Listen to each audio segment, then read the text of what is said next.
नमस्कार, मी श्रीकांत उमरीकर. आपण पाहतात ॲनालायझर लोकनीती. हरियाणा विधानसभेच्या निकालाचं भूत काँग्रेसच्या मानगुटीवरून लवकर उतरेल असं काही दिसत नाही. आम्ही जवळपास रोज व्हिडिओ करतो आहोत आणि रोज काहीतरी नवीन मुद्दा समोर येतो आहे. ज्या शेतकरी चळवळीशी संबंधित मी आहे त्याच्या बाबतीतला एक अतिशय गंभीर मुद्दा, जो आरोप आम्ही करत होतो त्याचा पुरावा ह्याच लोकांनी प्रत्यक्ष समोर आणलेला आहे. ती बातमी मी तुम्हाला दाखवतो. त्याचा व्हिडिओ पण उपलब्ध आहे, तुम्ही जरूर पाहू शकता. संयुक्त किसान मोर्चाचे जे तथाकथित नेते असलेले गुरनाम सिंग चढूनी, त्यांनी आत्ता हरियाणात विधानसभेची निवडणूक लढवलेली होती. फक्त 1170 मतं त्यांना पडलेत. आम्हाला ते जप्त झाले, ती गोष्ट वेगळी. ते असं म्हणाले आहेत की हमने कांग्रेस के लिए माहौल बना के रखा था, थोड़ा मंद बुद्धि है, वो समझा नहीं. बाकी जे काही त्यांनी आरोप केले, म्हणजे हा जो आरोप वारंवार केला जात होता की हे राजकीय आंदोलन आहे, याचा शेतकऱ्याशी काहीही संबंध नाही.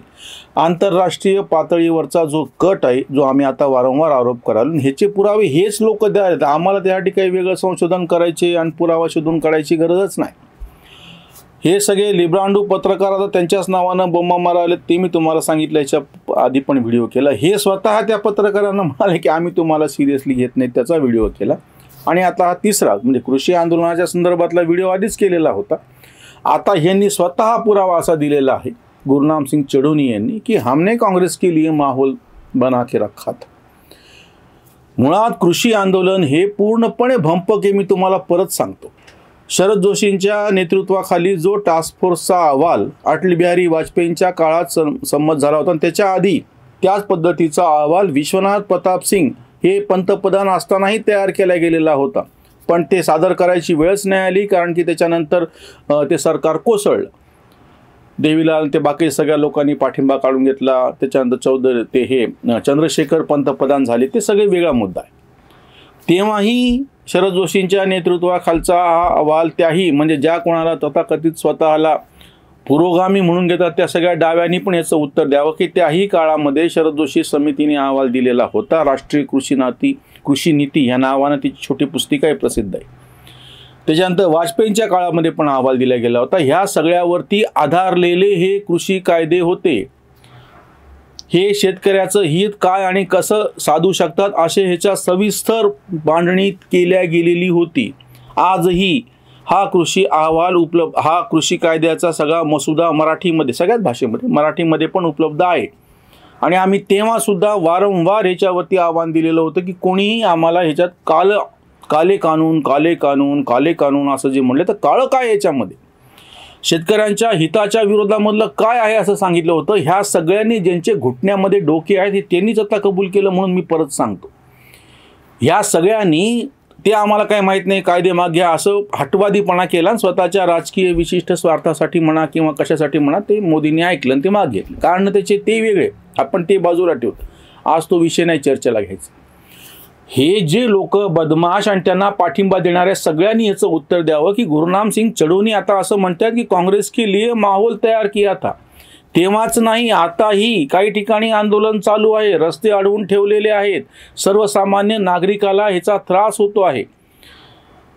त्याच्यावरती हरियाणाच्या विशेषतः निकालावरती त्याच्या सगळी चर्चा करत असताना, विश्लेषण करत असताना काही पत्रकारांनी आवर्जून हा मुद्दा मांडलेला आहे की जर परत काँग्रेस जर सत्तेवरती आले तर ह्या आंदोलनाला परत हवा मिळेल आणि हे सगळे जे पूर्णपणे गोंधळाची परिस्थिती निर्माण करतात ते सर्वसामान्य लोकांसाठी घातक आहे.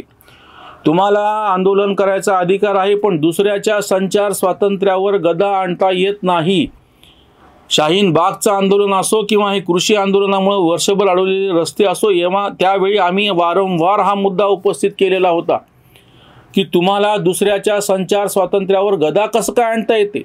मी इकडून तिकडे जाणार आहे, माझं संचार स्वातंत्र्य हे घटनेनं मान्य केलेलं आहे आणि तुम्ही बेकायदेशीर पद्धतीनं झुंडशाही करून रस्ते अडवून बसता.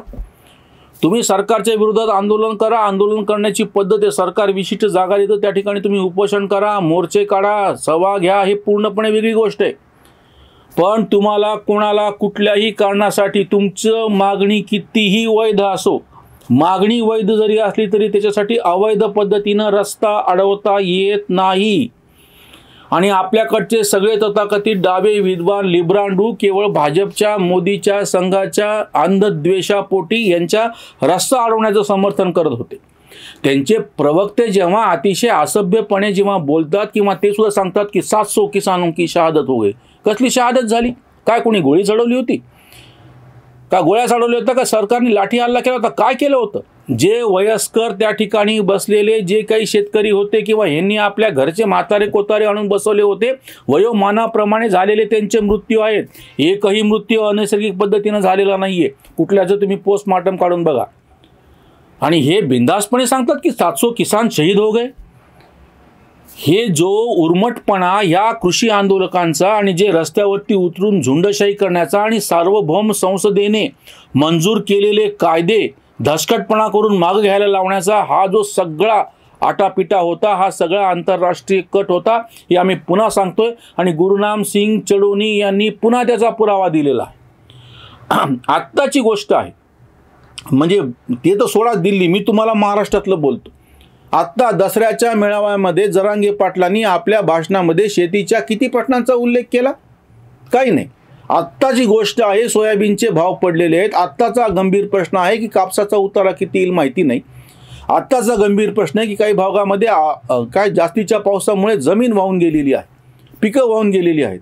काही त्याचा उल्लेख केला आपल्या भाषणामध्ये? स्वतःला शेतकऱ्याचे पुत्र म्हणून घ्यायचं, स्वतःला शेतकऱ्यांची काळजी म्हणायचं, कुणब्यासाठी मी लढतोय असं म्हणायचं, आणि प्रत्यक्षात शेतकऱ्यांचा जो महत्त्वाचा कळीचा मुद्दा आहे शेतमालाच्या भावाचा, त्याच्याबद्दल काही बोलायचं नाही. आरक्षण सारख्या दुय्यम, उठवळ, बिनकामी, सर्वव्यापी नसलेल्या मुद्द्याला वरती आणायचं आणि भावनेला टोक आणून अतिशय काय म्हणता येईल जाती जातीमध्ये द्वेष पसरून राजकारण करायचा हा धंदा जसा महाराष्ट्रात चालू आहे ना, त्याच पद्धतीनं तो कृषी आंदोलनामध्ये हरियाणात चालू होता, जो लोकांनी निवडणुकीमध्ये पूर्णपणे ध्वस्त करून दाखवला. यांचं दुखणं काय माहिती आहे का आता, की हे जे नॅरेटिव्ह सेट करू पाहत होते, हा जो विमर्श तयार करायचा होता सगळ्यांना मिळून, पत्रकार बोंबलले, राजकीय पक्षांचं काय झालं ते झालं, कृषी आंदोलनाच्या निमित्तानं ते सुद्धा ह्या सगळ्या ह्याच्यामध्ये हे आग लावायचा प्रयत्न करत होते. आणि ते तिथंच नाही, जरांगे पाटलाच्या आडून हे महाराष्ट्रामध्ये सुद्धा चालू आहे. हरियाणाचे निकाल आधी आले, त्याच्यानंतर आता आज उद्या महाराष्ट्रातल्या निकालाची घोषणा होण्याची शक्यता आहे. त्याच्यामुळे नशीब महाराष्ट्राचं, अन्यथा ते जर निकाल आले नसते तर ते जुनंच 2024च्या लोकसभेच्या निवडणुकीपासूनचं भाजपचाच कसा पराभव झाला ते सत्तेवर बसून सुद्धा हे नॅरेटिव्ह हे पुढे नेलं असतं. लोकांनी काय करायचं ते केलं असं जे हरियाणात दाखवूनच दिलेले, त्याच्याबद्दल माझं म्हणणंच नाहीये आणि मला काही माझ्या मनामध्ये गोंधळ पण नाही येतो. महाराष्ट्रातली जनता सुद्धा सुज्ञ आहे. त्यांनी निवडणुकीच्या निकालातून एरवी पण जे काय करायचं ते केलंच असतं, ती गोष्ट वेगळी. आणि आम्ही स्वतः लोकशाही मानतो, त्याच्यामुळे मी आत्ताच महाराष्ट्राची निवडणूक अजून जाहीर झालेली नाही. जसं काश्मीरच्या बाबतीत आणि हरियाणाच्या बाबतीत आम्ही असं म्हणलो होतो की सगळ्यात पहिल्यांदा शांततेनं निवडणुका पार पडल्या, चांगलं मतदान झालं, लोकशाही जिंकली. तसं मी हे आत्ताच सांगतो, जे काही निकाल महाराष्ट्रात लागतील ते आम्हाला मंजूर आहे. आम्ही रडगाणं गाणार नाहीत की EVM कसं खराब आहे आणि निवडणूक आयोग कसा मॅनेज झालेला आहे आणि मतं कसे फिरवलेले आहेत ते. हे सगळे लोक, गुरुनाम सिंग चडोनी त्याचं सगळं प्रतीक आहे या सगळ्या कृषी आंदोलनाचं. हे सगळे डाव्यांच्या प्रभावाखाली असलेले जे शेतकऱ्यांची आंदोलन आहे ते शेतकऱ्यांचा सत्यानाश करणारे आहेत.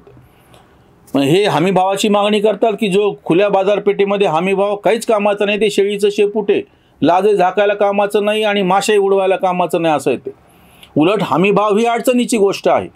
शेतकऱ्यांसाठी कृषी उत्पन्न बाजार समिती केली होती. कृषी उत्पन्न बाजार समिती ही शेतकऱ्यांच्या शेतमालाच्या भावाचे कत्तलखाने आहेत. हीच भूमिका आम्ही वारंवार मांडलेली होती. बाजारपेठेच्या स्वातंत्र्याच्या आड सगळ्यात कुठली गोष्ट येत असेल तर हे सगळी जी व्यवस्था आहे, सरकारी खरेदी आणि सरकारी हे जे बाजार जे आहेत कृषी उत्पन्न बाजार समित्या, हे सगळं शेतकऱ्याच्या आणि त्याच्यानंतर आवश्यक वस्तू कायदा इसेन्शियल कमोडिटी ॲक्ट, ह्या सगळ्या गोष्टी ह्या शेतकऱ्याच्या गळ्याला बसलेला फास आहे.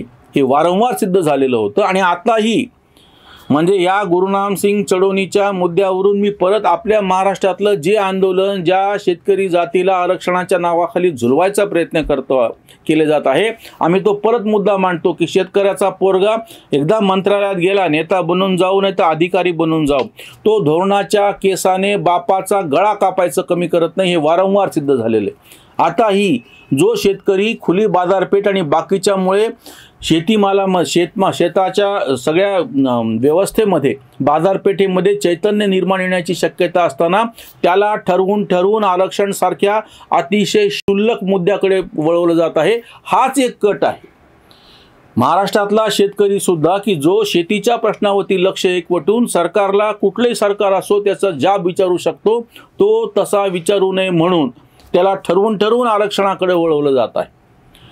गुरनाम सिंग चढोनी यांनी जे मुद्दे स्वतःहून पुरावे दिलेत, यांनी जे काही गुन्हे केलेत त्यांचे, ते तर पत्रकारांनी दिलेत, राजकीयदृष्ट्या तर लोकांनी त्यांना बाजूला करून सिद्धच करून दाखवले काँग्रेसवाल्यांना. ह्याच्यापासून जनता शहाणी आहे. मला जनतेच्या सच्चत विवेक बुद्धीवर पूर्ण विश्वास आहे. हे जे तथाकथित बुद्धिभ्रम करणारे आमचे लिब्रांडू पत्रकार आणि विचारवंत आहेत महाराष्ट्रातले सुद्धा, त्यांना सुबुद्धी येऊ ही अपेक्षा. नाही आली नुकसान त्यांचं होणार आहे, बाकीच्या कोणाचं नाही. इथंच थांबूयात. धन्यवाद.